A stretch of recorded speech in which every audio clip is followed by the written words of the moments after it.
Hello. അധോലോകത്ത് നിന്ന് ആൾക്കാർ നേരിട്ട് വന്ന് ഇപ്പോൾ മലയാള സിനിമ ചെയ്യുകയാണെന്നാണ് എനിക്ക് തോന്നുന്നത്.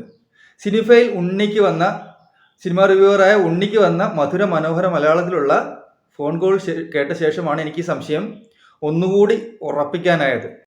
വീഡിയോയിലേക്ക് കടക്കുന്നതിന് മുമ്പ് നിങ്ങൾക്ക് എൻ്റെ വീഡിയോസ് ഇഷ്ടപ്പെടുന്നുണ്ടെന്നും ചാനൽ സബ്സ്ക്രൈബ് ചെയ്തിട്ടുണ്ടെന്നും വിശ്വസിക്കുന്നു. മാതൃത്വം എന്ന മഹത്സുന്ദര വികാരത്തെ അതിൻ്റെ ഗരിമയോടും പെരുമയോടും കൂടി അഭ്രപാളിയിൽ എത്തിച്ച അനീഷ് അൻവർ എന്ന സംവിധായകനാണ് അന്യന്റെ അമ്മയുടെ അന്തസ്സിനെ തന്റെ അളവുകോല് കൊണ്ട് അളക്കുന്നത്.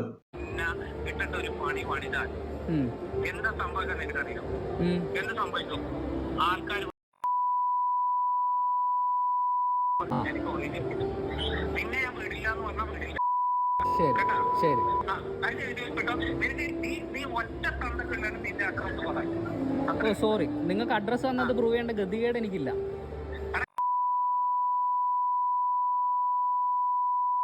ഈ ബീപ് ശബ്ദം കണ്ടുപിടിച്ചിട്ടില്ലായിരുന്നെങ്കിൽ ഈ സർഗസങ്കീർത്തനം എൻ്റെ ചാനലിലൂടെയും മാലോകരെ കേൾപ്പിക്കേണ്ടി വരുമായിരുന്നു എന്ന ഞെട്ടലിലാണ് ഞാൻ.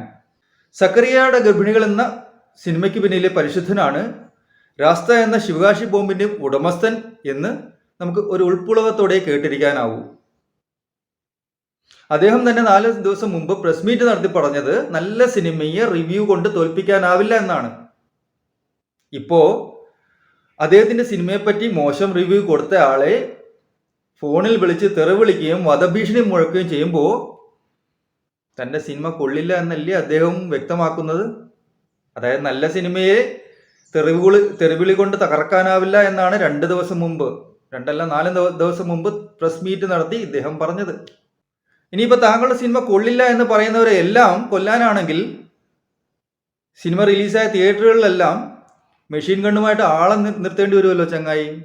അത് പിന്നെ ഇന്ത്യൻ ആർമിയിൽ നിന്നോ അതോ ലോകത്ത് നിന്നോ മെഷീൻ ഗണ്ണ് വാടകയ്ക്ക് എടുക്കേണ്ടിയും വരും. അവർ കൊടുക്കുന്നുണ്ടോ എന്നറിയില്ല. ഒന്ന് ശ്രമിച്ചു നോക്കുന്നത് നല്ല കാര്യമായിരിക്കും. ഇക്കണക്കിന് പോയാൽ തിയേറ്ററിൽ ആളില്ലെങ്കിൽ വഴിയിൽ കൂടെ പോകുന്നവനെ തലക്കടിച്ച് ചാക്കി കയറ്റി തിയേറ്ററിൽ കൊണ്ട് ഇരുത്താനും മടിക്കത്തില്ല ഇവർ. അങ്ങനെയാണ് കാര്യങ്ങളുടെ പോക്ക്. എന്താലേ, ഒരു സിനിമ വിജയിപ്പിച്ചെടുക്കാൻ എന്തൊക്കെ ചെയ്യണം? സിനിമ ബോംബാണെങ്കിൽ അത് തൻ്റെ കുറ്റം കൊണ്ടല്ല ബോംബായെന്ന് നാട്ടുകാരെ ബോധിപ്പിക്കാൻ എന്തൊക്കെ ചെയ്യണം? നാട്ടുകാരെ എന്നുകൊണ്ട് ഉദ്ദേശിക്കുന്നത് പ്രൊഡ്യൂസർമാരെയാണ്. കാരണം ബോംബായ ഒരു സിനിമയുടെ സംവിധായകന് പിന്നെ സിനിമ കിട്ടാൻ ബുദ്ധിമുട്ടാണ്. അപ്പോൾ ഇത് തൻ്റെ കുറ്റമല്ല എന്ന് സ്ഥാപിച്ചെടുക്കേണ്ടത് അവൻ്റെ ആവശ്യമാണ്. അതിന് അവൻ വധഭീഷണി മുഴക്കും, റിവ്യൂവേഴ്സ് കള്ളത്തരം പറയുന്നെന്ന് പറയും, റിവ്യൂവേഴ്സ് കാശ് മേടിച്ച് റിവ്യൂ പറയുന്നെന്ന് പറയും. അങ്ങനെ പല പരിപാടികളും നോക്കും. കാരണം അടുത്ത സിനിമയ്ക്ക് പ്രൊഡ്യൂസറെ വേണമെങ്കിൽ, അടുത്ത സിനിമയുടെ ത്രെഡ് പറഞ്ഞ് പ്രൊഡ്യൂസറെ പറ്റിക്കണമെങ്കിൽ തൻ്റെ കഴിഞ്ഞ സിനിമ പരാജയമായത്, ബോംബായത് തൻ്റെ കുറ്റം കൊണ്ടല്ല എന്ന് സ്ഥാപിച്ചെടുക്കണം. കയ്യക്ഷരം നന്നല്ലെങ്കിൽ പേനയുടേതല്ലേ കുറ്റം എപ്പോഴും. സിനിമ ആൾക്കാർക്ക് ഇഷ്ടപ്പെട്ടില്ലെങ്കിൽ അവർ ഇഷ്ടപ്പെട്ടില്ല എന്ന് തന്നെ പറയും.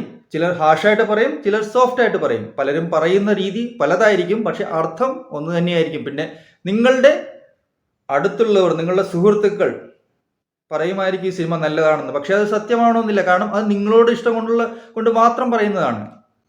അപ്പോൾ അതൊക്കെ കേട്ട്, ഇത്തരം ക്രിറ്റിസിസം കേട്ട് കിളി പോകാനാണെങ്കിൽ നിങ്ങൾ സിനിമ എടുക്കാതിരിക്കുന്നതാണ് നല്ലത്. പാവം നിർമ്മാതാക്കളുടെ കാശെങ്കിലും രക്ഷപ്പെടുമല്ലോ. Film making can give you everything and at the same time it can take away everything from you. Film മേക്കിങ്ങിന് നിങ്ങൾക്ക് എല്ലാം നൽകാൻ കഴിയും. അതേസമയം തന്നെ നിങ്ങളിൽ നിന്ന് എല്ലാം തട്ടിയെടുക്കാനും അതിന് കഴിയും. ഇവിടെ നമ്മൾ കാണുന്നത് ഒരു സിനിമ മൂലം തൻ്റെ ഇമേജ് നഷ്ടപ്പെട്ട, തൻ്റെ അസ്തിത്വം നഷ്ടപ്പെട്ട ഒരു സംവിധായകനെയാണ്. ചിലപ്പോൾ കുറച്ച് നിമിഷ നേരത്തിൽ നിയന്ത്രണമില്ലായ്മയായിരിക്കാം. പക്ഷേ അൾട്ടിമേറ്റ്ലി സക്കറിയയുടെ ഗർഭിണികൾ എന്ന സിനിമയിലൂടെ അയാൾ സ്ഥാപിച്ചെടുത്ത ഒരു ഐഡന്റിറ്റി, ഒരു ഇമേജ്, ഒരു വ്യക്തിത്വം, അതിവിടെ ഈ ഒരൊറ്റ ഫോൺ കോളിലൂടെ നഷ്ടമാവുകയാണ്. അതിന് തിരിച്ചു പിടിക്കാൻ അയാൾക്ക് ഏറെ കഷ്ടപ്പെടേണ്ടി വരും. Thank you.